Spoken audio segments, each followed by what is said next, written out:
Welcome to the Strong by Choice podcast, where our purpose is to inspire women to be bold about their intentions and to take massive action working towards their goals in all areas of life. Today, we're going to talk about the downside of chasing success. Yeah. So, how I got to this episode is interesting. Last Saturday? Yeah, last Saturday I competed in my powerlifting meet. That was fun. It was fun. Desiree had a lot of fun. Yeah, I did. She probably had more fun than I did. Mm-hmm. She was real excited. But it was my first USAPL competition. I had participated in 2 Southern powerlifting meets before that. USAPL is USA Powerlifting. It's a little bit more serious. I don't want to say serious, but it's a little more structured. In order for you to qualify for nationals, you have to compete in a USAPL meet. My goal was to get a qualifying total to qualify for nationals, which I did do, but I lost my weight class by 6 pounds, which I didn't even know that. I don't really pay attention to other people. I know the way that like my anxiety is set up. I just try to focus on myself, my lifts, and what I can do. But so I went 9 for 9, which means I got all of my lifts. If you don't know anything about powerlifting, you have 3 attempts at each lift: squat, bench press, and deadlift.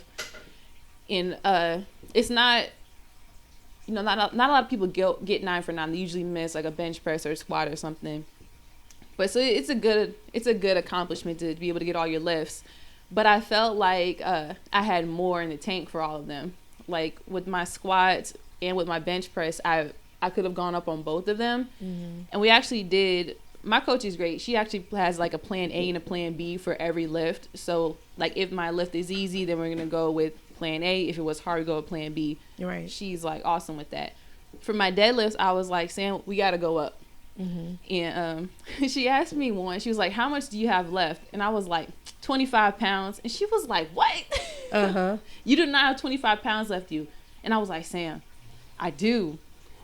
But I was like, you know what? Like, she's a coach. And I put my hands up and I was like, it's up to you. It's up to you.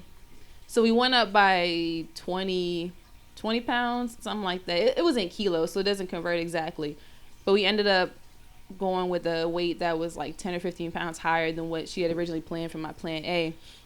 And I got it. And it was, I wouldn't say it was easy, but it was easy. Like I could have easily done another 10, at least 10, maybe 15 pounds, maybe 15. I'm probably stretching it. But either way, like on all my lifts, I had more left. And it's like I lost by these 6 pounds. Right. And had I been like paying attention. Pay attention to what, when you say, per se? The girl was in my weight class.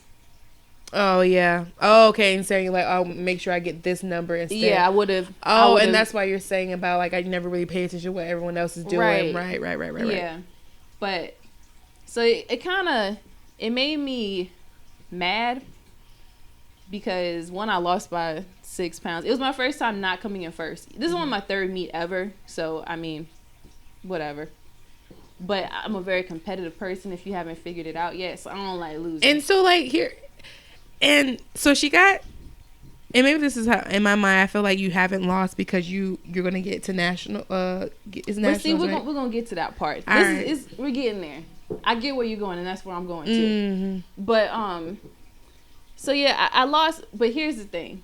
All of my lifts were PRs, which means personal record. Mm-hmm. I went 341 in squat, 181 in bench press, and then 423 on deadlift. But like in my practice, I could have done more on all of them. But we don't know that because the way that like I lift, I call it like practice and like my usual workouts, like those are big jumps from what I was doing. Not the 181 on bench because I had done 180, but it wasn't paused.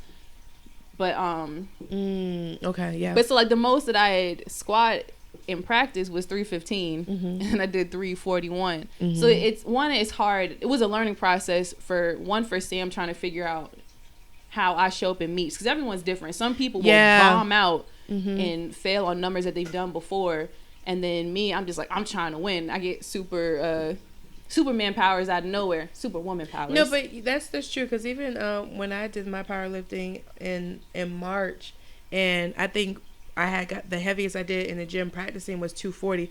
I didn't even think I was going to be able to do 275. So when I did it and it was like, oh, that wasn't that bad. Like, it wasn't that much of a struggle. I'm like, I see what you're saying. Like, people do react differently in meets versus when they're practicing because, and I'm the same way with you. Like, if, okay, I did good with this one, I'm going to see like how much more I can live. Like, oh, that was bad. Like, I didn't struggle. Let's do some more. Like, even when you said 275, I'm like, I could do 280. Yeah. And you was like, nah. So I get what you're saying. Yeah. But so at the end of it, I was kind of like angry. More so, I was like angry with myself because I was like, I should have been lifting heavier weights in practice. So I would have known that I could do these heavier weights in the meet. But the way my life is set up, I'm like chronically sleep deprived. And honestly, like some people just show up in the meet. Like it doesn't mean that I wasn't showing up in practice. I really do be tired and I'd be I'm pretty sure you was probably sleep deprived even when you went up to the meet. Anyway. Yeah, I was. Right. But I was also hyped up on pre-workout. And I just kept it in my water bottle, just kept sipping on it. But either way, so later on, like in the hotel room, I was sitting there and I was thinking, and I was just like, I'm so ungrateful. Like, my one goal for this meet was to qualify for nationals. Like, I never said I wanted to win first place. And honestly, like, that was always the end goal. Like, October was the end goal. Even when I competed in December, the numbers that I had would have qualified me, but it wasn't a USAPL meet. So all I needed to do was come here and, like, perform, hit my numbers, and then the long-term goal, again, is October. And with powerlifting, it's not something you can rush. Like, you don't want to peak and then be dead by the time you get to the meet that matters. So a lot of it is, like, realizing, like, how your body works, the science behind a recovery, and making sure that you can steadily increase. So you have to go slow with it. So, like, I'm sitting here, like, mad at myself.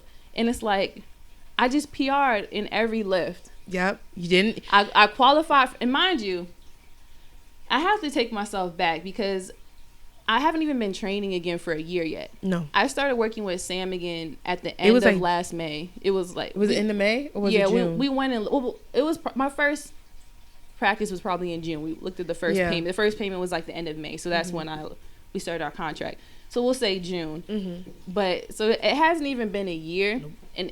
But in my mind, I'm like, I want to win now. But... Like, I'm sitting here, like... thinking about the numbers, and I'm like, I did everything I said I was gonna do, and I'm sitting here mad that I'm stronger than I thought I was going into the meet. Like, I'm mad that I could have done heavier weights, and it's like, why aren't you grateful that you're stronger than you thought? Yeah. And then from that thought process, it unraveled to, like, thinking about all the other things in my life that I complain about. And when I sit back and really think about it, like, I don't have any problems in my life. No. The things that, like, I get irritated about, the things that I complain about, I have no business complaining about. Like, I get mad that I have so many clients. And, like, yeah, I'm tired, but most people have the opposite problem. Right. Like, their gyms are empty. Right. And I'm sitting here, like, I'm mad when people come in, like, they only want to work with me. They only want to work with me. People are begging for clients, and I'm turning people away. Like, what am I complaining about? Right. And it, like, and then, like, even, like, with taxes, I gotta pay a lot of taxes. She gotta pay a lot of taxes. Like, a lot of taxes. Y'all should have seen my reaction. I was like, what? I'm paying somebody's salary and taxes. Yeah, that's honestly, not even a joke. Not even kidding. But the fact that I have to pay that much in taxes, it's a great feat. It's a great example. How much money did I make? Right. It's a great example too. Is all the hard work that you put into your business to get you to where you are. Right. So again, and honestly, like, the amount of money that I have to pay, like, I could pay that off in 2 months, like, with the amount of money that is still coming in if I had, like, if I didn't have any other bills to pay. Right. So really, it's still not that much compared to what I'm making. Right. And for me to sit here and, like, to be mad about those things, it just shows how ungrateful I am. Like, the things that I complain about are the things that I prayed for, the things that I asked for. Don't let your blessings become a burden. Yeah. And I just laid there in the bed, and I was just like, yo, like, God is probably sitting there shaking his head at me. Like, you asked for this, and now you mad that you got it. And a lot of it is just, like, my mindset about it. Right. And I have this thing where I'm constantly chasing greatness, constantly chasing success. But as I get to each level, my idea of success and my idea of greatness is going to keep changing. Once I get somewhere, I'm like, all right, well, what's next? You never really... And that, like, it's good to have that. You never want to get complacent, but I never take the time to step back and say I've accomplished this. And you know how I've been saying like like I just told you earlier today, I was like, I feel like I'm in a space in my life where I need to settle like where I am right now. And I think that kind of applies to you too. Like I think you always underestimate and overestimate yourself at the same time. Like you think about, even with a powerlifting man, like, oh, I could have did so much greater. I could have did so much better. But it's like, but you did everything that you wanted to do. And you don't ever, it's like once you reach a goal, you're like, all right, what's the next? And you never give yourself that time to revel in that. I don't really know why, but it's like, it's okay to say, look.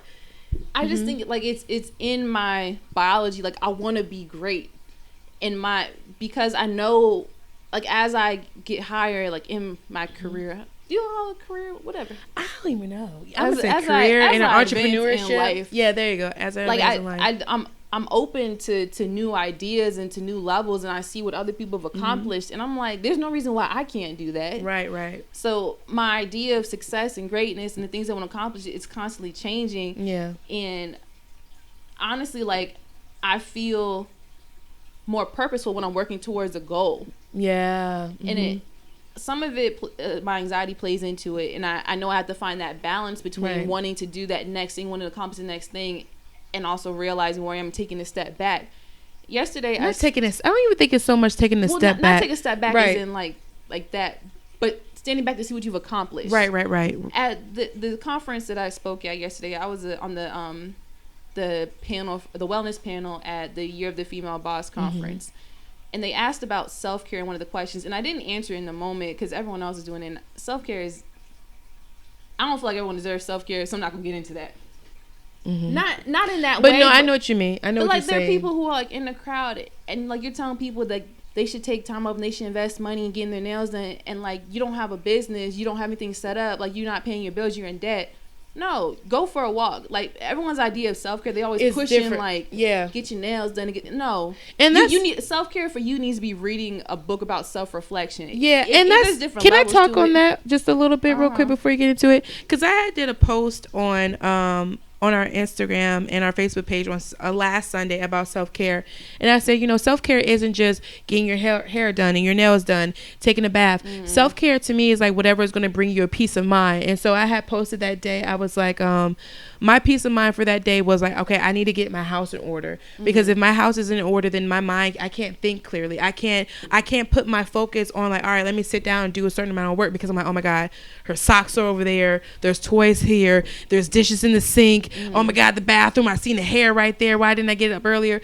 And also a part of self-care is like what is adding and giving to myself of what I need to get me to where I want to go. So that's the definition that I came up with after listening to everyone else and getting mad at some of the things they were saying is what you need to keep you grounded. There you go. And so that's what I was going to get into with like the next topic.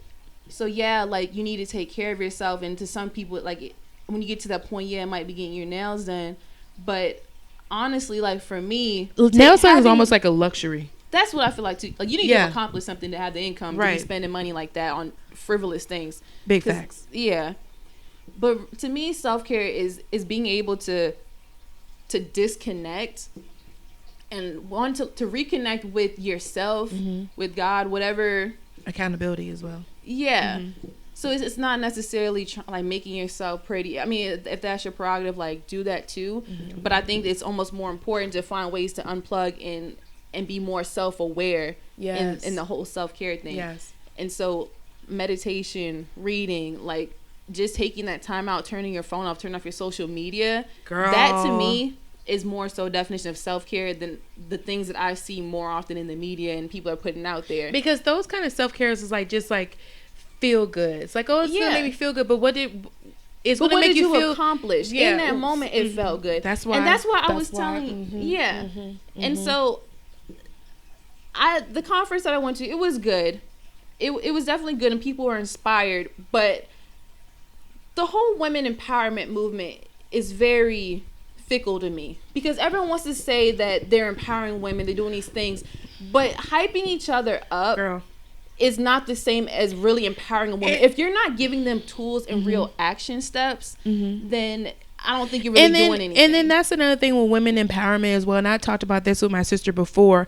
It's not what you're saying. It's not hyping everyone up like, okay, yeah, what you're doing is great and whatever. But it's also giving criticism and critique, because I think with women, because we can be quite emotional. My husband said that. I was like, no, we're not, but yes, I know I am. This morning. But Desiree is. Yeah, I am.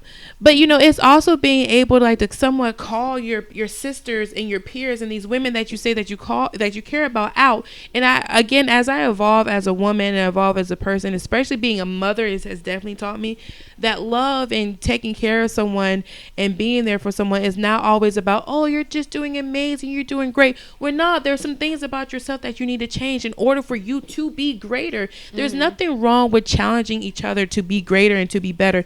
And sometimes it's not always easy to take in or easy to swallow. And as people, sometimes we'll feel like we're being attacked or that the people don't understand. But they take it personal. Yeah, and you don't have to take it personal. And I think I said this in the. Let me slow down talking. Ross, I hear you. I think I said this last time in our last podcast that on my refrigerator it says, I don't take things personally, because I really can take it personal. And you have to know there's a line of when you have to separate your emotions and not let your emotions take over you, where you're not able to take the things that you need to actually get you to where you said that you wanted to be. We put all these different standards on ourselves of where we want to be, and like we'll tell people, oh, this is my goal and this is my goal.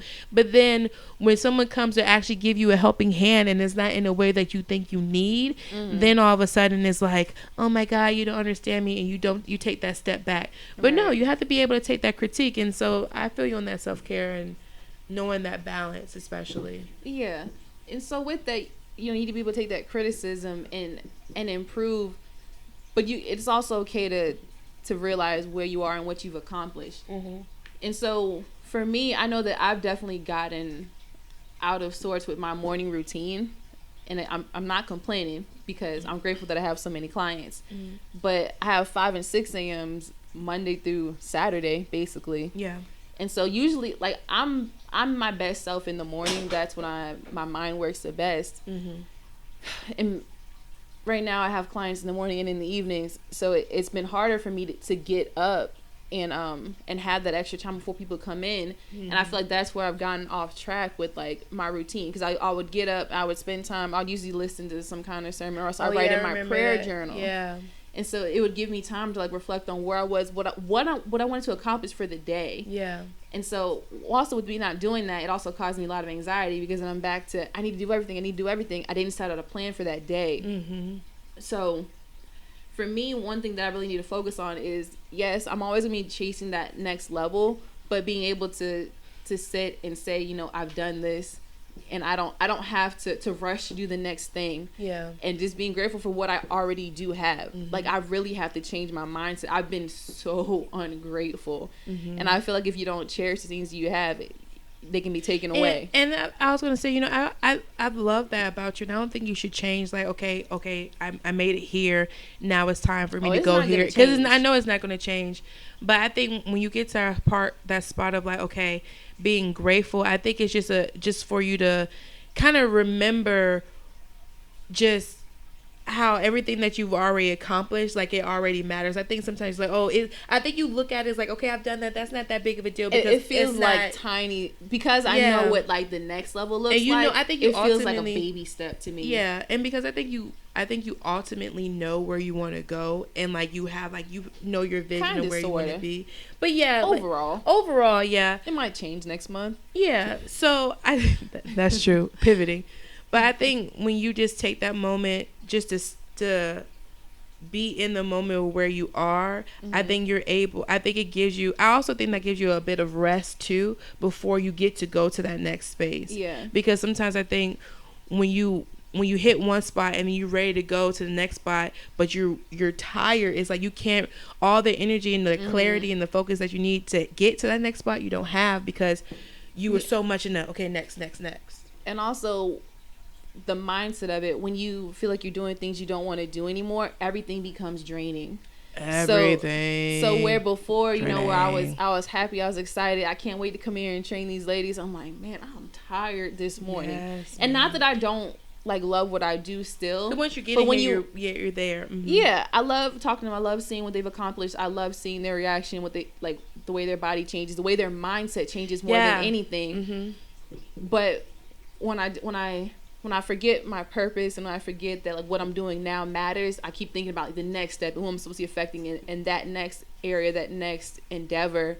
Sometimes I forget how important what I'm doing now is. Yeah. Because the women that I'm working with now, like they're leaders. And they matter. Right. And I've said it before, our women, they don't have just physical transformations. Women come through my program and they quit their jobs. They get out of unhealthy relationships. They change the kind of person they are, and they want to have that greater impact. Right. So it's still important for me to make sure that I'm present and I'm grateful. And I'm giving my most and my best whenever I'm here.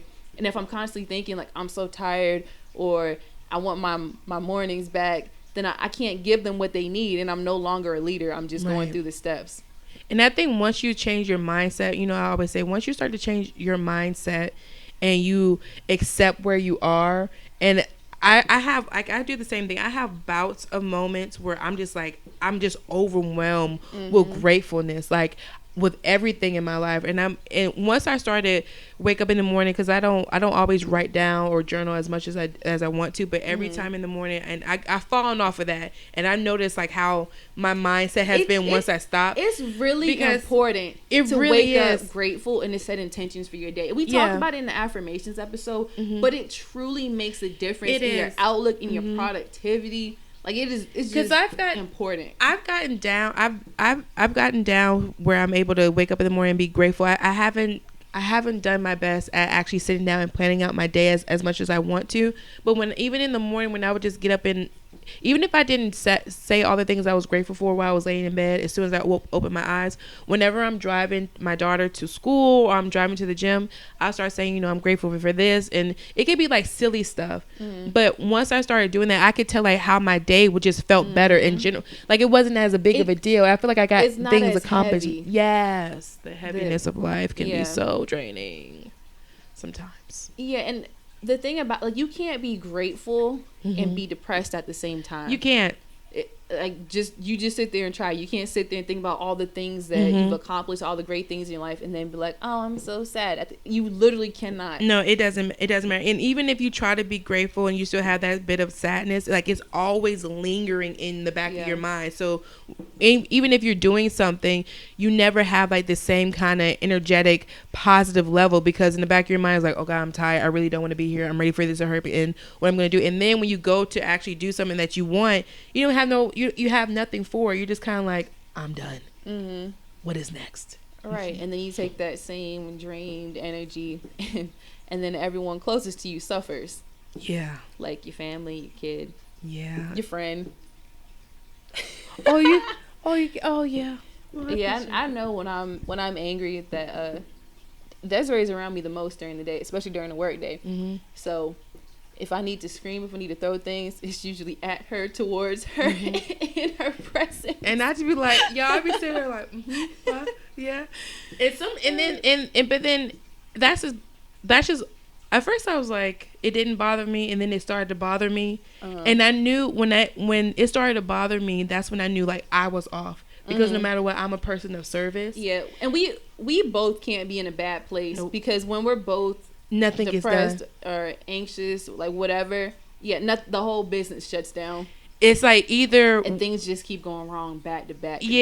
Back to back. So it's like either if we got to take turns. Yeah, it's like all right, Jack, you take that. All right, you got it. But I know eventually we'll get to a spot when we're both, and we have times where we're both like in cahoots and like everything is flowing together. And I think that's when we get the most stuff done. But sometimes we have to look at, and it took me a while to even say, Susan, like, I ain't got it. And I used to always talk about you, but she would be afraid to tell me that she couldn't do something or didn't want to do something. She felt like she had to do everything that I couldn't do. Yeah.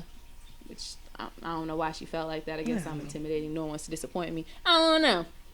But zooming on that face, she wants to say something rude. No, I'm trying to think because I didn't think of it that way. The intimidating part? No, you are intimidating. You don't like to tell me no. No, yeah, I don't like to tell you. Yeah, that's true. I think it's a lot of people intimidating. I think it's that part of it. You being intimidating. people don't like to tell me no, and it's very interesting to me because I don't feel like I'm necessarily an emotional person. So like if you tell me no, like logically, like I'm just gonna be like, all right, well, who else is gonna do it? I think it has more to do with a reflection of how. I think it has more to do with reflection of how people think you'll perceive them versus what. I mean, if you're weak, you're weak.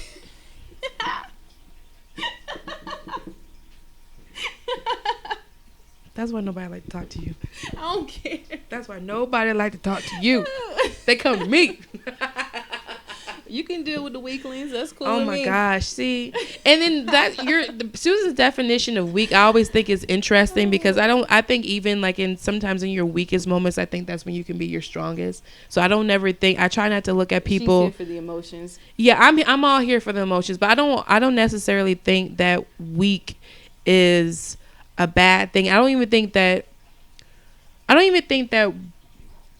weak is bad. You can be tired. You can need a timeout, but weak is bad. Maybe we have a different definition of weak. Weak-minded, like you can't overcome. You let your day run you. That's weak to me.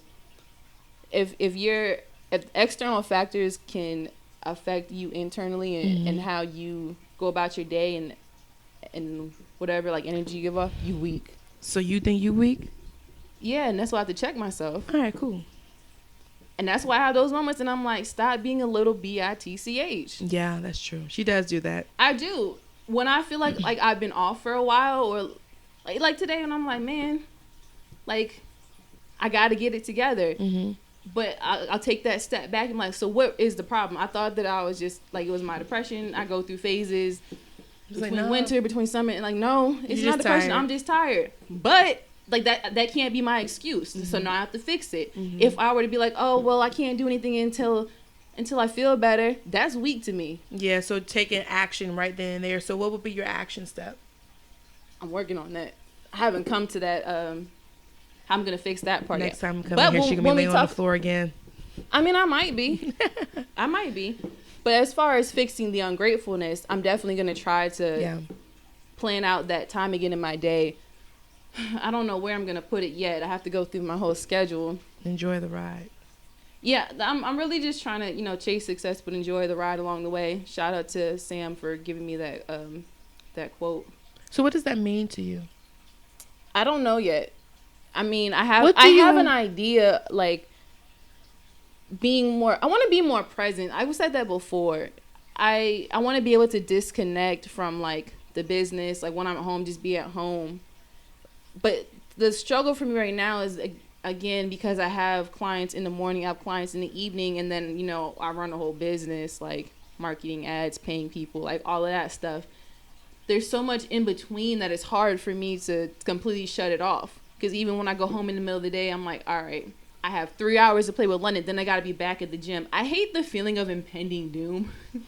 And that's like, that's the best way for me to describe it. I hate having my day broken up like that. You'd rather have it all together, right? Yeah, and especially just because I get here so early. Like, if I'm at the gym at 4:30, by 4 o'clock in the afternoon, like, I've been awake for more than 12 hours. Mm-hmm. So, for me to, like, come back in and I got to put on my happy face, because especially, like, when I have kids that I work with, I can't be in... Oh, yeah. You gotta put it on for the kids. You gotta make their workout fun. You have to make it enjoyable for them. Mm-hmm. So mustering up my last bit of energy to put on that smile for these kids, and then I still got 1 or 2 clients after that, and then my daughter, we gotta go through our bedtime routine. We gotta take our bath. We gotta read our story. We've been watching YouTube stories. I'm so happy you told me about that, because I'm going to utilize it. I want to read books, but in this phase of being real tired, we get on YouTube and we watch somebody else read a story. We'll get there. Look, I don't feel bad. I about to say, don't feel bad. I don't feel bad. And then she gets to lay on me. We get to cuddle, and she gets to hold the phone. And then when she drops the phone on her face, that's when it's time to cut it off. Okay. I'm like, oh wait, Mama, she did it like 3 times yesterday, and I was like, she gonna get a concussion. But yeah, so. Right now, my biggest thing is, again, trying to be more present, trying to include more of that time to really be grateful and to be grounded, be connected to God and to my family. And you mentioned it earlier. You were saying, like, how you miss your husband. Yeah, I do. He's awesome. Yeah, the way that me and Ty's schedules are set up, I have a lot of stuff in the morning. He has a lot of stuff in the evening. So, and usually like in the middle of the day, it's either like London time or else like he's doing like another job, like tree work or doing something else, trying to fix his truck. So we don't have a whole lot of time where like we're both just like present in the moment. We see each other in passing, and you know, we have maybe an hour, 2 hours, and also we're home in the middle of the day.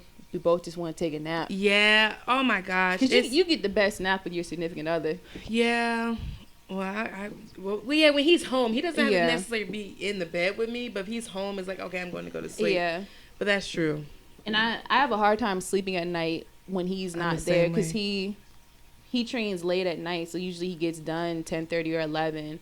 So, and I think that's like enjoy the ride part, like with when you said chasing success but the need to enjoy the ride, because I feel like I'm out of balance when it comes to like my family stuff, and you know how I am. Whenever I said like I feel the best when I'm at my best when I know my relationships are together, and not just with my family, friends, with you, whoever, like even with the ladies here at the gym, like when I know like all that is good for me, it gives me that energy to do more. So like even I went to Kings and supported. Yeah, I feel supported. Like going to Kings and Million, that was really important. Next week, my husband he's taking 3 days off from work because he said he needs a break from work in general, and then he also wants to spend time with me. So one of those days, I'm not going to come in at all. I probably won't make that meeting on Wednesday. Don't look for me because I'm not going to show up. I'm sorry, I'm not going to be here because I already told you to take Wednesday off. I don't know why you're apologizing. All right, anyway, I do that. I'm gonna stop doing that. I already told her. I know. So, but.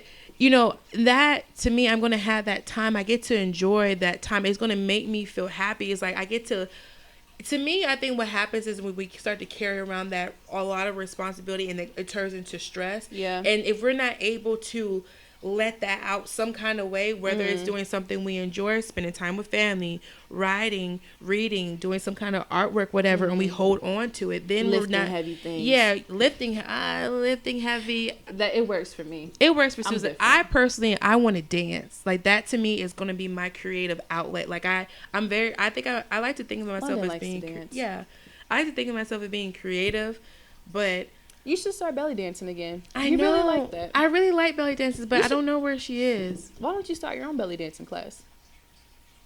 I feel like some of our ladies would really like that.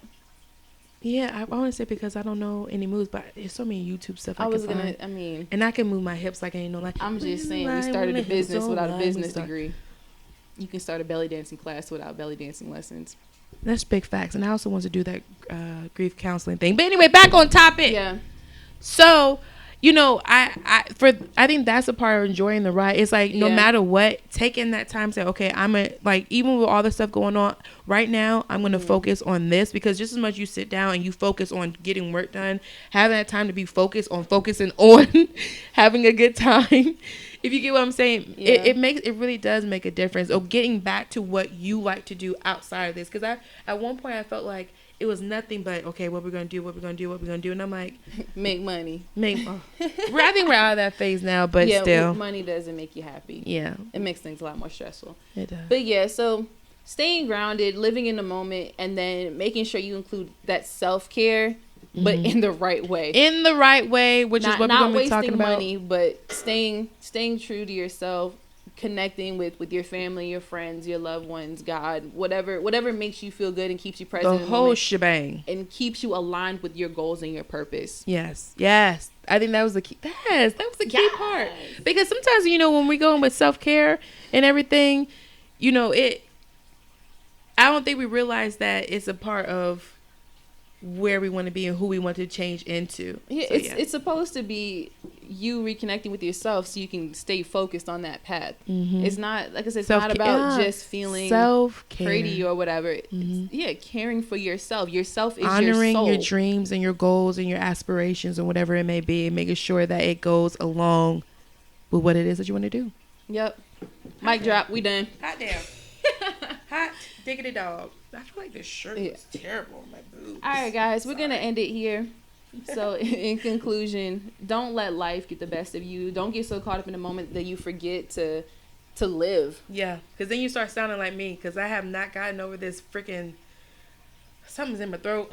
Yeah. Just need to clear it. Allergies, stress, life. Ugh. So make sure you take that time to connect with your loved ones, connect with God, whatever works for you that keeps you grinding, keeps you living your purpose. Mm-hmm. If you like this episode, make sure you comment, like, subscribe, share, all of those good things. We're on YouTube.